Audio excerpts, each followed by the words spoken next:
South Korea finds itself in. This comes after a month of Parliament deciding to vote to impeach the president after he declared martial law and then withdrew that very, very quickly.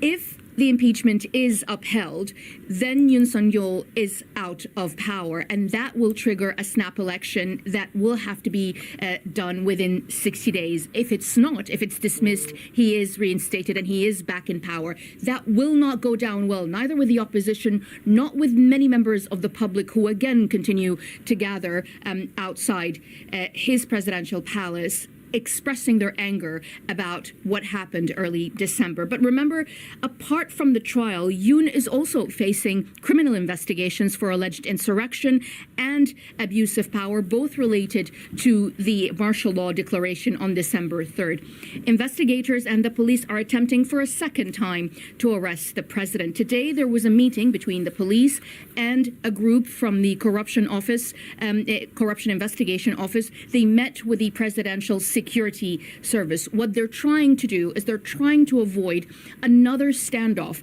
like the one that happened earlier this month. The first time the investigators and police tried to arrest the president, there were extraordinary scenes where they were trying to get close to the presidential residence, and they were blocked essentially by a wall of people from the presidential security guards. They're trying to avoid that. One official today said to the press, to local media, that the priority is to avoid clashes, to avoid bloodshed, because remember, the police also had to manage the crowds outside the presidential compound of Yoon supporters. So these two big things are happening in tandem. They could drag on for weeks, or they could happen really quickly. But right now, South Korea continues to find itself in this instability and continuing political turmoil.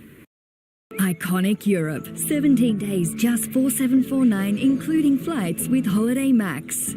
Experience the very best of 7 countries as you stay in charismatic Rome, cruise Amsterdam canals, sip wine in Tuscany, and embrace radiant Paris. Discover all this and more on our 17-day Iconic Europe escorted tour, where we've taken care of everything, including flights, all touring, hotels, cruises, transfers, and meals. Book now with Holiday Max to explore Italy, France, Germany, Austria, the Netherlands, and so much more for just 4749. Cruise between medieval castles. Feast at an authentic German beer hall.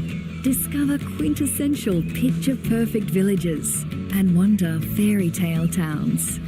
In Switzerland, you'll ascend towards Europe's highest peaks as you adventure through quaint villages, peaceful meadows, and dramatic mountain passes.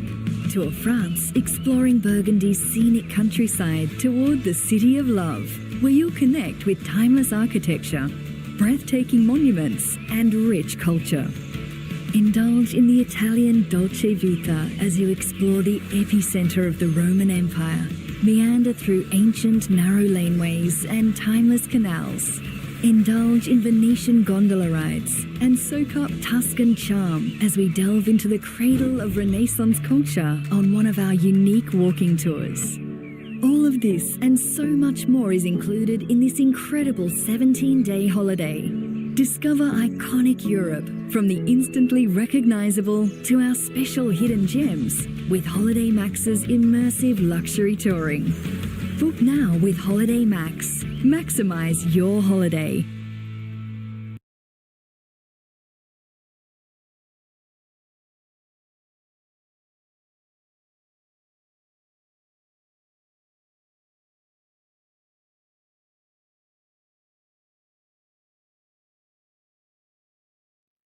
여러분 안녕하십니까?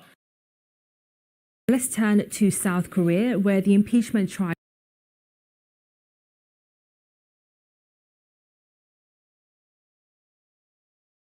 Ukraine officials say Russia is using prisoners of war to put pressure on their families to carry out acts of sabotage. Kyiv says about half the families of Ukrainian POWs have been approached by Russian operatives. Russia denies those claims. Will Vernon reports from Kyiv. Firebomb attacks in Ukraine. carried out by Ukrainians. Some do it for money, paid by suspected Russian agents, but others are motivated by the desperation of waiting for news of loved ones. Svetlana hadn't heard from her husband, Dima, for more than 2 years. He was captured not long after the full-scale invasion. Номер український. Я відповідаю. A Ukrainian number called me. I picked up and he introduced himself as Dmitry. He spoke with a Russian accent. І вже запропонував таким. He said, if you want your husband to come home sooner, I can help, but you'll need to do something. Either set fire to a military facility, a car, or a railway electrical box. Svetlana reported the call to the security service, who told her she should try and stall the Russians while they investigated. She managed to record some of the calls. Pour in a litre of the fluid and add a bit of petrol. Go to some sort of railway junction. Make sure there are no security cameras. And wear a hat, just in case. The security service told Svetlana the calls were coming from inside Russia and she should refuse to cooperate further. Почав знову мені телефонувати і. And then the threats began. He said they'd kill my husband and I'd never see him again. For days, he kept calling saying, your husband is being tortured and it's your fault. Did you at any point consider going through with it? Ні, чесно. Не на No, not for a second. My husband never would have forgiven me if I had done something like that. The authorities say families who report the incidents will be treated as victims, but if they agree, they can be charged with high treason. They're in a very vulnerable position and some of them are ready to do anything. In general, it's very minor damage for Ukrainian armed forces, but it can destabilize the Ukrainian society's unity. So it's a main problem. And of course, in case someone is going to share the location of, for example, air defense system, it's a big problem for us too. Officials here tell us that 50% of all families of Ukrainian prisoners of war are approached by Russian agents. But they say the number of cases where family members agree to carry out sabotage is minimal. In a statement, Russia denied allegations it uses prisoners' families as leverage. Svetlana's husband was eventually released and says the Russians didn't punish him for his wife's refusal to cooperate. But with thousands of Ukrainians still in captivity, some could go to extreme lengths to bring their loved ones home.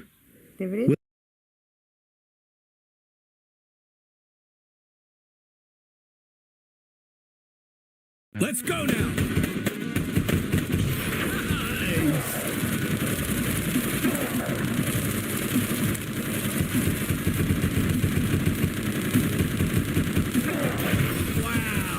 This is great.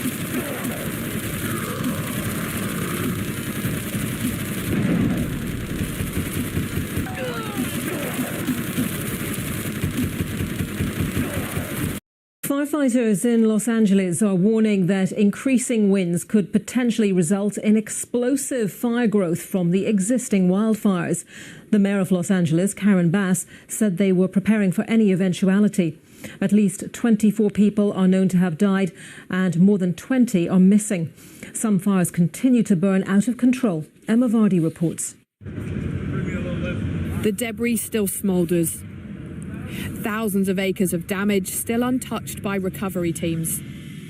Today, roadblocks and patrols by the National Guard have visibly increased. There have now been more than 60 arrests in evacuated areas, mainly for looting and burglary. The criminals have decided that this is an opportunity, and I'm here to tell you that this is not an opportunity. You will be arrested, you will be prosecuted, and you will be punished to the full extent of the law. Some have lost more than possessions. One of the victims of the Palisades fire was 32-year-old Rory Sykes, a child actor from the 90s British TV show Kiddie Capers. He lived with cerebral palsy, and his mother says she escaped but could not save him. The biggest fear I had was that might burn and hurt, because I think burning must be the most painful death. And the fire department chiefs said, no, he will have died of carbon monoxide poisoning first. I just can't believe my baby's not going to be here. The clean-up task is so vast it will stretch on for months. There have been promises by officials that the rebuilding process will be made as quick as possible by cutting red tape to help people put their lives back together. But there's frustration that in many places it's still too dangerous to start. And the job of rehousing people will take time. It will take months, if not years. I know that in Hawaii it took at least temporary housing to occur for a year. So we don't know what the situation will be here. All around, signs of the trauma the city has suffered as the fires overwhelmed communities. As people try to escape from the oncoming flames in this part of Pacific Palisades, many just abandoned their cars, and you can imagine the sense of panic. Many just appearing to have crashed into each other as they tried to flee. And you can see why they ran, because here's what's left after the fire reached this spot not long after. 23 people are still missing, and many addresses are still to be searched for human remains. Well, everyone in LA keeping a really close watch on the weather forecast. Let's look at that in more detail now and consider what it means for the firefighting efforts. I'm joined by Eric Holthouse, meteorologist and climate journalist at Currently Weather. Eric, thank you very much for joining us on BBC News. So what can LA expect as these winds strengthen again over the next couple of days? How strong will they get? Yeah, so thankfully the winds won't be quite as strong as last week, but in Ventura County, which is a little bit north of Los Angeles, the winds might be a little bit stronger this time around. But in the areas where the fires are still burning, it won't be quite as bad as we saw last week. Yet, according to what we saw from the daily update, the news conference earlier today, the authorities clearly worried about what that could mean for the fire spreading potentially, and could it affect the ability of those firefighting aircraft, to get up and drop loads of retardant and water? Yeah, absolutely. I mean, I should definitely say that last week was one of the strongest windstorms ever recorded in the Los Angeles area. So being not quite as bad as that is still pretty bad. I mean, and the exact words from the National Weather Service were, this is about as bad as it gets. So yeah, I think that the winds will be strong enough to keep some firefighting aircraft on the ground, unfortunately, and we'll continue to see no rainfall in the forecast looking out. So all these warm winds are just going to further dry the vegetation out for any spark that might happen to be in the wrong place at the wrong time. A combination of factors that really isn't good then for the firefighting efforts. I mean, beyond this next phase, Eric, of strengthening winds, is there any relief in sight for LA? Will the conditions become calmer at all? Unfortunately, looking out about as far as we can with weather and climate models, we are seeing no rainfall in sight, at least through the end of January and potentially into February as well. This is really unusual because this is the peak of the rainy season in Southern California normally. So there has never been a year in the last 150 years of records that has not had at least a little bit of rainfall up to this point in mid-January. And we are right now the driest start to the rainy season on record. So we're seeing a little bit of those climate change signals coming through in this week, unfortunately. So obviously that has a huge impact in terms of filling up reservoirs and so on, that the public need, that firefighters need. Yeah, I mean, I think that in this case, the amount of water that is available for firefighters is there. I mean, if needed be, they can use the scoops from the Pacific Ocean to drop water. But I think it's more about the actual vegetation, the landscape, the trees and brush that are just drying out with this very dry air, making it almost like matchstick kindling to burn. Okay, so obviously everyone keeping a very close eye on whether the conditions then are in place for future fires, which inevitably will come, to burn as ferociously. Yeah, absolutely. I think that what we're seeing right now is kind of a sign of, we've had 15 of the 20 most destructive wildfires in California history within the last 10 years.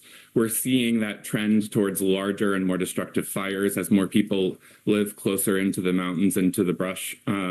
So unfortunately, this mix of really unusually dry weather and people being in the path, unfortunately, will likely continue at least for the next several weeks. Okay, Eric, thank you very much. Eric Holthouse there, meteorologist.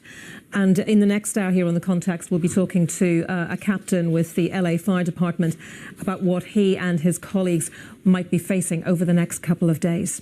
Around the world and across the UK, this is BBC News.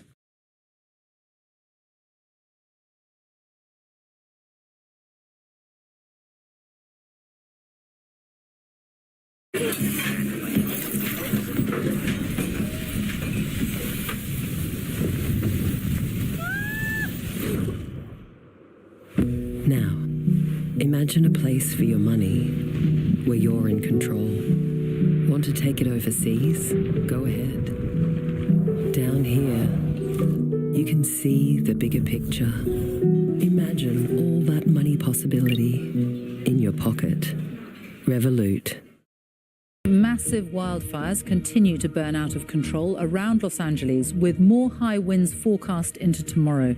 Almost 180,000 people have been ordered to leave their homes so far.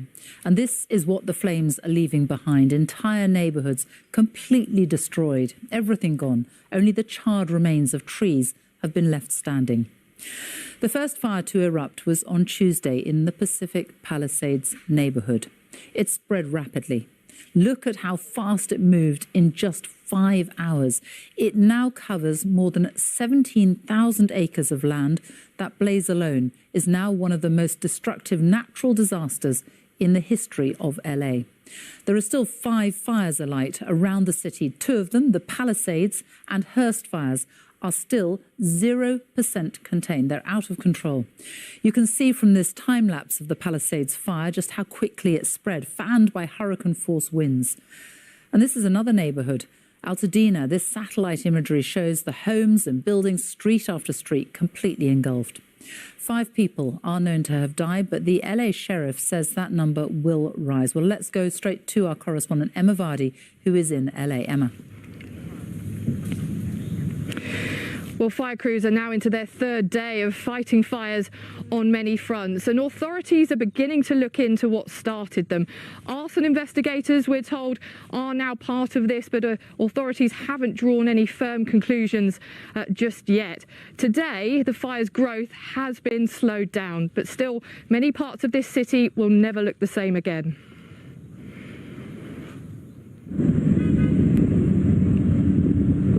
Still they burn. The most catastrophic fires Los Angeles has ever seen. Overnight, the Hollywood Hills resembling a disaster movie, a huge crescent of flame engulfing an iconic community of California. More than 130,000 people have been told to evacuate their homes. Here, just one of many properties engulfed and turned to a shell.